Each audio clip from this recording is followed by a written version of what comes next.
Hello and welcome back to the channel. It's the Monaco Grand Prix and we're here for qualifying.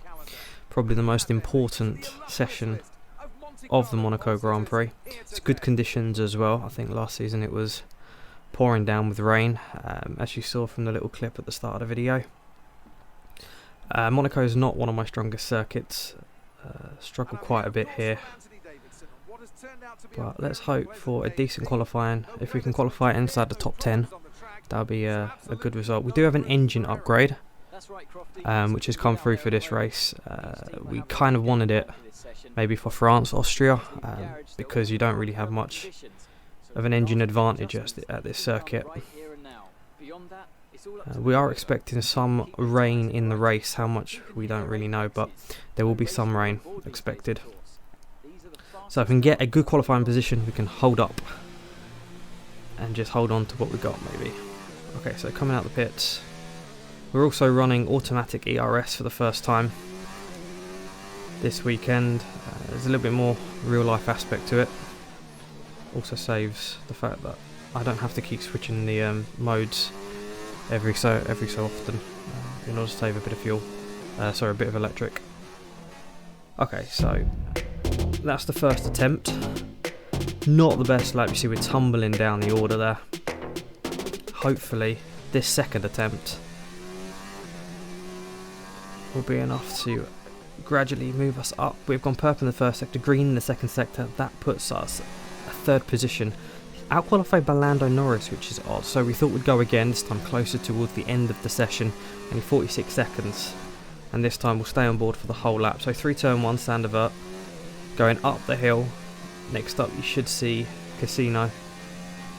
Through the left-hander, 5th gear. As you see, we've dropped to 4th place now with Valtteri Bottas in the Mercedes climbing above us. Into Mirabeau. Big lock up. That's going to cost us a little bit of time, but we're still half a second up. Now through the 25-mile-an-hour hairpin. Up next is Portier. Easily put that in the wall like Senna all those years ago. Right through the tunnel. We've always been quite committed at the back end of the circuit, pretty much from the chicane all the way through to back the swimming pool. I think that's where we've been quickest, so hopefully we can pick up a lot of time there.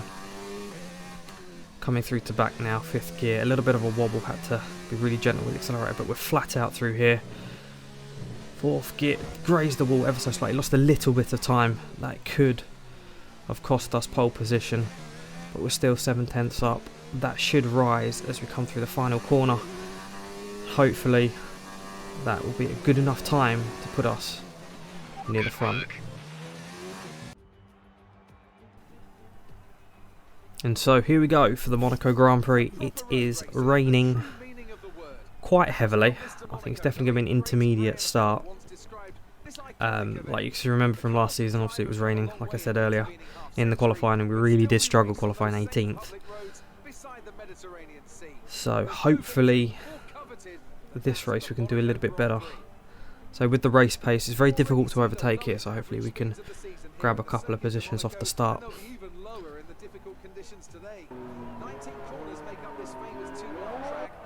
Overtaking is very difficult. Expecting a safety car as well. Although the game tends to give you virtual safety cars these days. Joining us today to oversee all the thrills and spills, it's Anthony Davidson. And great to see you. How are you feeling about the race? Let's take a quick look at the championship. Yeah, Verstappen's quite a long way out in front, to be honest. But moving on to the grid, Verstappen took pole position. Lando Norris out qualifying us to take second, and we're very close. Lewis Hamilton's profile picture appears to have pixelated out or something, but we'll gloss over that. Championship rival Leclerc starts 6th. He could be a bit of a force later on in the Grand Prix, but our priority would be to hold station in 3rd place and just get something from this race. Picks up the last spot on the grid. Now it's almost time to lights out, so let's go down to the track. 5 red lights here in Monaco. It's a great start from Verstappen out in front. We've had a little bit of a bog down halfway through there, but we're up the inside of Lewis Hamilton. We make contact with Lando Norris though. 2 McLarens go side by side. It's Red Bull, McLaren, Mercedes. So they climb up towards Casino. And now as the first lap comes to conclusion with Solid in third place, very close to the back of Lando Norris. Which is a bit surprising. I think we must have had a bit more grip in the opening stages. The team wanted to shift up through the gears earlier. They think it'll save fuel. We decided to underfuel the car because it's wet conditions. And somehow I think at lap 5 we just lost all grip. And then started to fall back. See, we've lost touch with Lando Norris now, just trying to hold the guys behind us off. Coming down the main straight is Antonio Giovinazzi. It's not been a great day for him.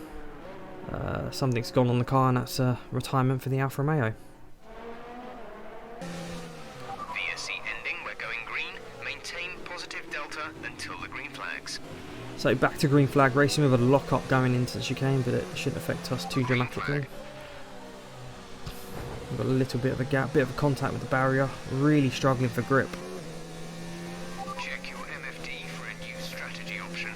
So here comes the strategy call from the team, asking us to pit 1 lap earlier.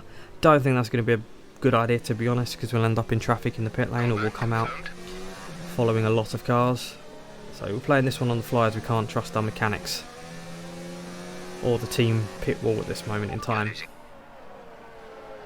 So a big slide coming through the first corner. Really struggling for just overall grip. Both Mercedes are really starting to hunt us down now. Push now. We're boxing this lap. So this is the lap we're expected to pit. This rain could be with us for a while. Light rain conditions for the foreseeable future. We will be going on to the intermediate tyre once again. Not going to chance it on dries and hope it dries out with that radio call. But we come across the line to start lap 20, deciding not to pit. I think Lewis pit behind and a number of other drivers, so hopefully a bit of contact with the ball there. Right now. Pit in next lap. But we got away with it. I think Lando's pitting at this moment in time, as we can see on the screen now. But I've committed to the pit lane anyway. Slowed it down just enough to allow Lando Norris to come out of the pit box and allow us in to do a back-to-back pit stop for McLaren. Pit strategy complete. See these tyres through to the end now. And as we leave the pit lane, we are still in third place. It looks like we've managed to beat Lewis. He's actually dropped a long way down. You know, I didn't actually know at this point how far he had dropped down. But we're now locked in a battle with the Monegasque Charles Leclerc, home Grand Prix. So he's going to be feisty for this one.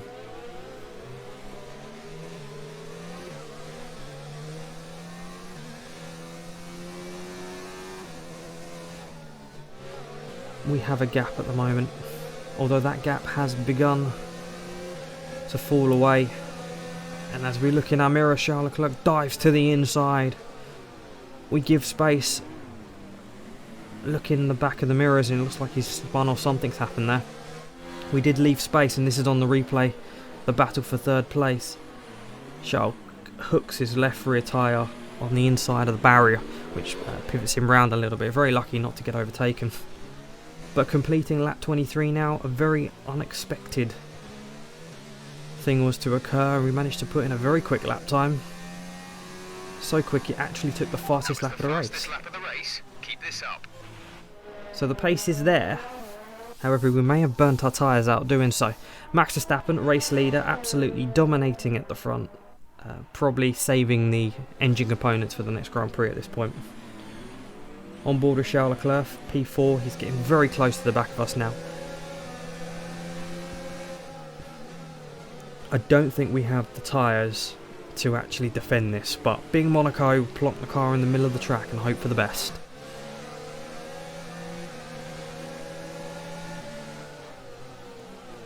Charles looks to the inside, but there's no space there, and we were very late on the brakes and got away with it a little bit.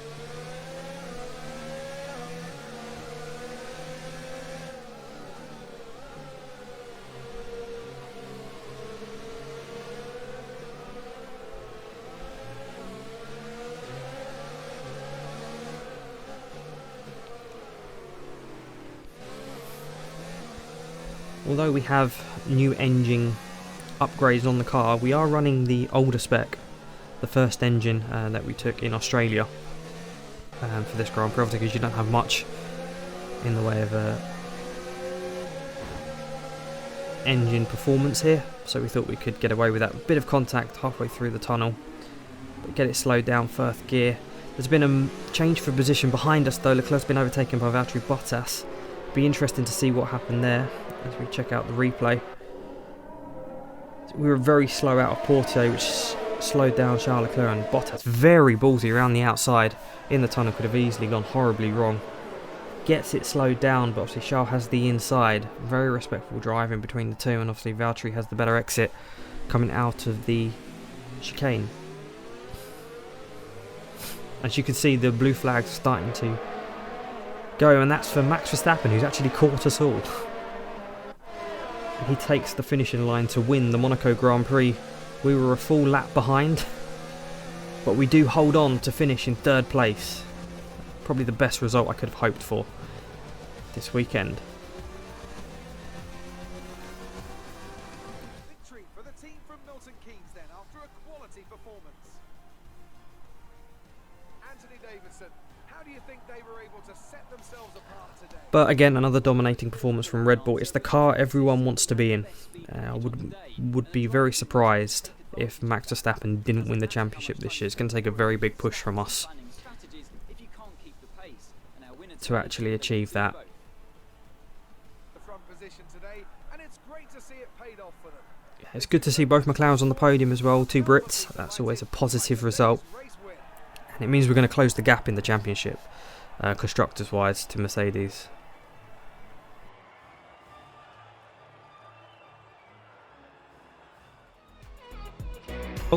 Max Verstappen was the race winner. We did pick up fastest lap in 3rd position.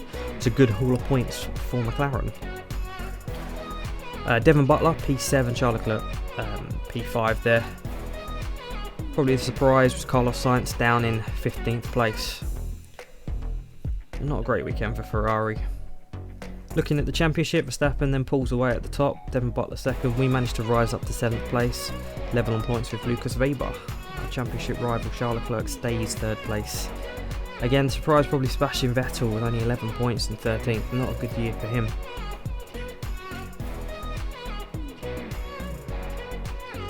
And back to the constructors, we are 3rd, closing in on a Mercedes, but I think Red Bull have got a distant lead in this one. But that's it for the Formula 1 content, and I hope you stick around for the livery challenge and a midweek lobby session on GT Sport. Thank you so much for watching, and I'll see you next time.